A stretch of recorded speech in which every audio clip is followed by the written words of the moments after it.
بەڕێکەوتووین بۆ مەزاری ئەنفالکراوان لە گوندی دێبنە لە سنووری گەرمیان.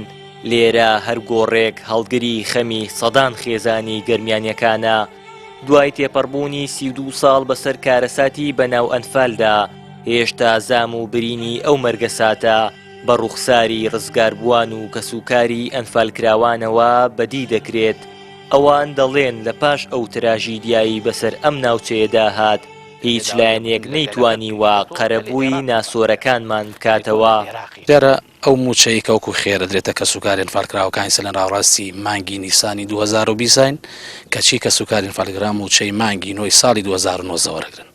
ئێستەوە بۆ خۆی سوکایەتیەکە بەرامبەر بە کەسوکاری ئەنفالکراوەکان کەوکوتم موچێکی ڕەمزیە وەکو خێر ئەدرێت بە کەسوکاری ئەنفالکراوەکان 6 مانگ بەسەر ئەو قینار تێپەڕەکەیستا ساڵی 2020 ئەو موچیانی پێدرێ.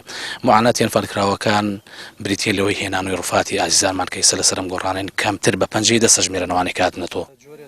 بەختیار لە کاتی شەڵاوی ئەنفال کە تەمەنی تەنیا چەند مانگێک دەبێت، باوکی و نەنکی لەگەڵ 26 کەسی دیکە لە بنەماڵەکەیان ئەنفال دەکرێن.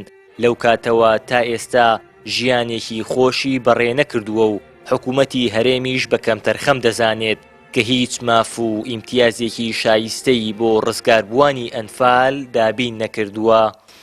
لە ڕاستیە شتێکی بۆ جۆرە نەکراوە لە قەبارەی گەورەی کەیسەکە و تاوانی ئەنفالە.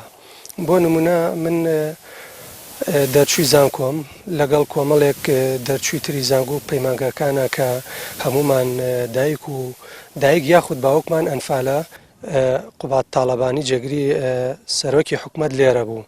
لیستێکماندا پێی لیستی ئەو دەرچوانەی زانکۆ یامانە دەستی بە چه حالێک یامانە دەستیانی بۆ ئێمە نەبوو بڕۆینە پێشەوە ببینین. لە 4ەوە هەوڵەیەین ئەو دەرچوانەی زانکۆ کە هەمومان باوکمان ئەنفالە هەوڵێن جێگری سەرۆکی حکومەت ببینین تاکو ئێستا نەماتوانێ ببینی ئەوە 4ێکی ترە. دادوەرێک باس لەوە دەکات ناساندنی کەیسی ئەنفال تەنیا لە چوارچێوەی وەسف و باسکردندا ماوەتەوە و نەتوانراوە بکرێتە کەیسێکی نەتەوەیی و جیهانی و بە جینۆساید بناسێنرێت.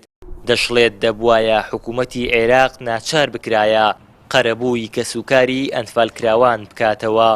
لە بڕیاری دادگای باڵای تاوانەکانی عێراقی لە ساڵی 2007 کاتێ بڕیاری لە کەسی بەناو ئەنفال ڕاگەیان مافی بەو کەساندا کە زەرروزیانیان بەرکەوتووە لە پرۆسەیە کە داوای مافی یاسای خۆیان بکەن بۆ قەرەبووکردنەوە.